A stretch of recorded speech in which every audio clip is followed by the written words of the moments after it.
Merhaba değerli arkadaşlarım. Bir Top 11 videosuna hoş geldiniz, sefa geldiniz. Arkadaşlar önce bir teşekkürüm var konuya geçmeden evvel.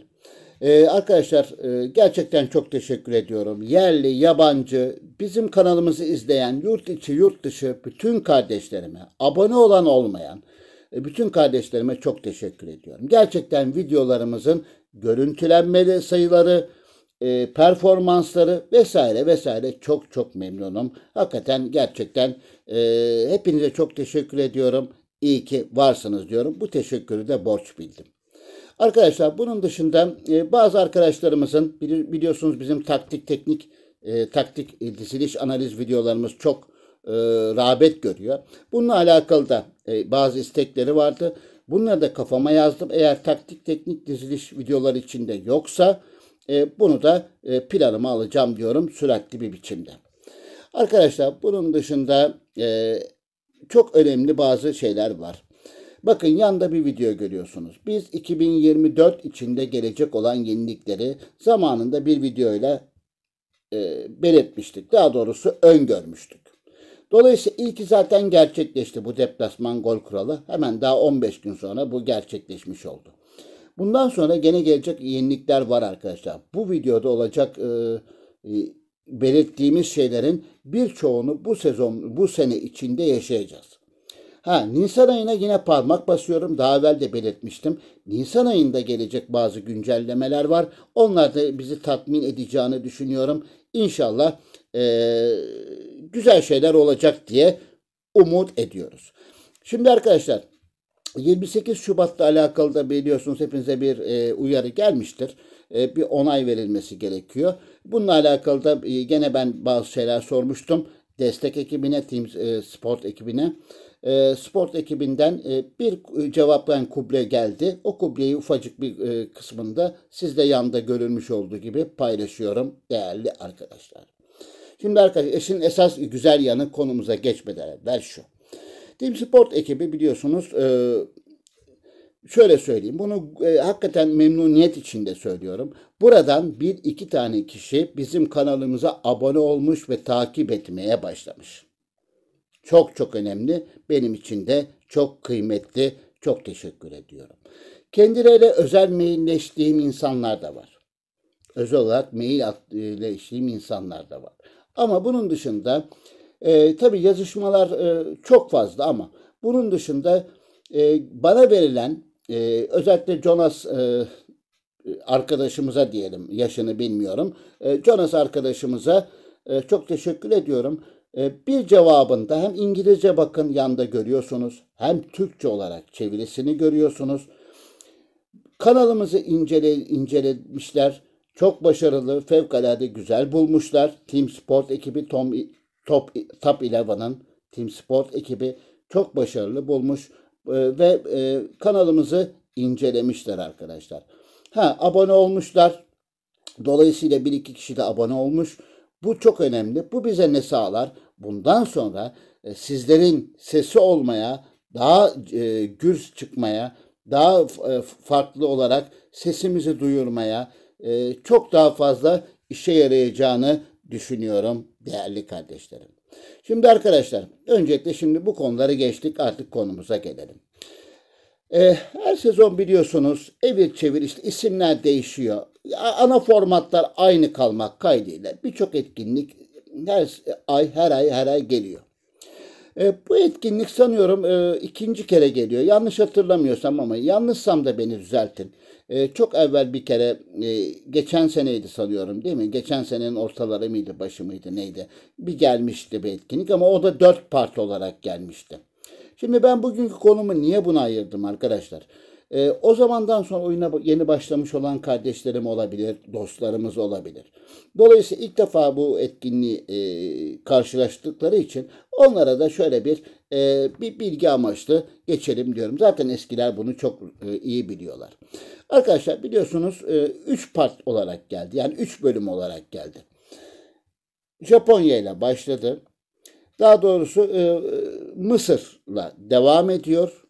Ve en sonunda da değerli arkadaşlar açıklamaları zaten sizler okumuşsunuzdur. Ben onlara hiç gelmiyorum. Vaktinizi de almak istemiyorum. Yıldız 11 olarak da bir final partı ile beraber etkinliği bitiriyor. Tabii şimdi hepsinin açılma bir süresi var. Bakın mesela diyelim ki an itibarı ikinci kısım 16 saat 4 dakika diyor. Üçüncü ve son partinin açılmasına 6 gün diyor gibi bazı şeyleri var. Şimdi burada bir hedef koyuyor arkadaşlar size.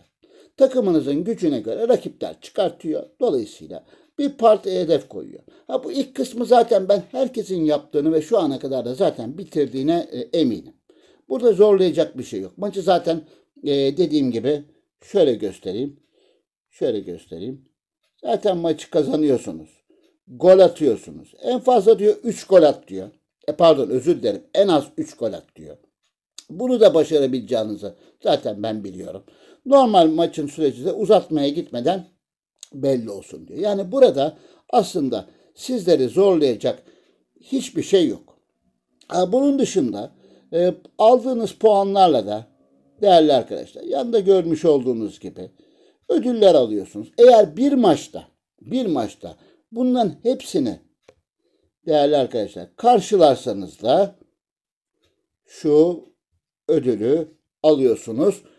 Puanlarınız yetmese bile hiç önemli değil. Puanı tamamlamasanız bile o maçta karşıladığınız için, bir maçta karşıladığınız için alabiliyorsunuz değerli arkadaşlar. Şimdi esas burada bizi zorlayacak şey şu. Yine ödüllere bakıyoruz. Özel formalar, top çalmalar, dinlenmeler gibi. Buradaki ödülde usta ödülü. Yani %20 defans bekleriniz için söylüyorum. DR ve DL'ler için geçerli olan bir durum bu. Oyun tarzı şeyleri varsa güzel şekilde %20 o top çalmalarına %20 ilave ediliyor sezonun sonuna kadar. Bu sezon dahil olmak üzere tabii. Dolayısıyla burada açıklaması var. Mısır'ın şeyi. Şimdi biz hedeflere gelelim değerli arkadaşlar. Bakalım hedeflerde ne diyor. Arkadaşlar maçı kazan diyor. Bu güzel, muhtemelen herkesin yapabileceği bir şey. Ama şurada 2 tane kısım var ki hiç gol yeme ve maçı penaltılara götür. İşte buradaki bizleri zorlayacak kısım burası. Yani maçı kazanmak tamam. Hiç gol yememek, yani maçı penaltılara götürmek demek, hiç gol yemeden maçı penaltılara götürmek, 0-0'a eşi bağlamak demek. İşte bunu nasıl yapılabilir? Bununla alakalı savunmada oynarsanız illaki algoritma yani bir kazaya kurban gidebilirsiniz falan filan. Fazla girmek istemiyorum. Bunun da çok zor olduğunu düşünüyorum. Yani zorlayacak olduğunu düşünüyorum değerli arkadaşlar. İlk 11'inizde en az 3 MC olsun. Bunu kadronuzu ona göre dizayn edersiniz. Bir güçlü defans olsun. Bunlar problem değil ama esas hiç gol yeme ve maçı penaltılara götür. Burasının zorlayıcı olacağını tahmin ediyorum değerli arkadaşlar. Hiç önemli değil. Eğer bunları sağlayamıyorsanız da buna dert etmeye de gerek yok. Buradan toplayabildiğiniz kadar puanı toplar. Burada da yine gördüğünüz gibi yine güzel ödüller var. Bu ödüllere puanlarınızı tamamlayıp bu ödüllerle yolunuza devam edebilirsiniz. Yani buna illaki en büyük ödülü alacağız diye de şey yapmaya gerek yok. Çünkü o ikisi bayağı bir sıkıntı verebilir. Şimdi Yıldız 11 yani son kısım. Arkadaşlar burada da yine güzel hakikaten oyun tarzı seviyesi %5 barkaj defans için. Oyun tarzı seviyesi başına top sürme %5 ve pas verme hücumcular için %5 sezon sonuna kadar bir artışı bize veriyor. Burada aslında güzel ödül olan şu. Bakın %50 şut güçlendirmesi diyor. Özellikle ST'ler için bu hakikaten güzel. Ama işte şimdi arkadaşlar burada da tabii gene maçı kazanmak tamam. İlk 11'inizde aktif en az 3 tane hücum oyun tarzına dahil olan 3 oyuncu olsun diyor. Bunu da sağlayabiliriz arkadaşlar.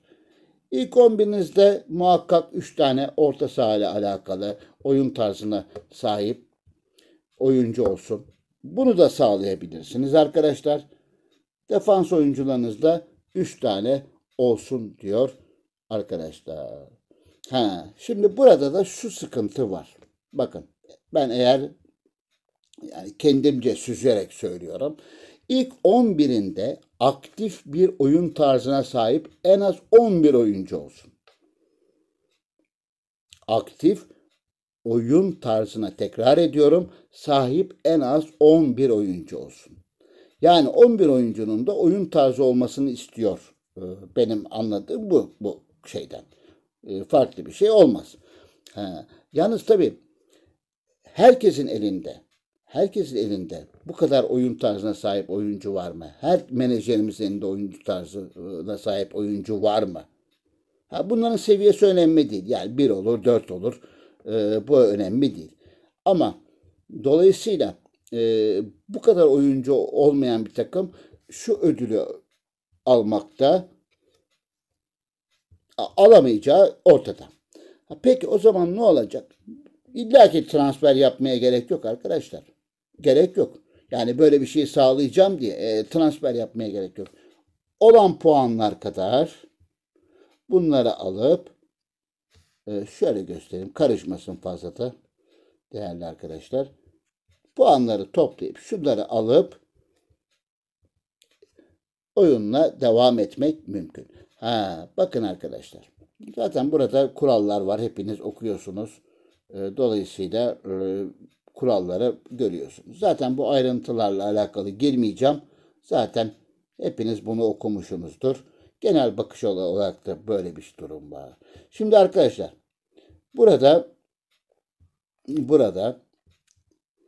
bakın günlük bir adet ücretsiz oyun hakkı veriyor. Token harcamaya gerek yok. Hırsa gerek yok. Günlük ücretsiz oyunlarınızı oynayın. Puanlarınızı toplayın. Olabildiği kadarını almaya çalışın arkadaşlar. Elinizde çok fazla token vardır. Ben ne olacak bir 5 token harcayayım dersiniz. Buna bir şey diyemem. Ama normal şartlarda elinizdeki token sayınız fazla yeterli değilse günlük ücretsizleri oynayarak bu şekilde gidebilirsiniz değerli arkadaşlar. Arkadaşlar şimdi söyleyeceğim ekstra bir şey var mı diye bakıyorum.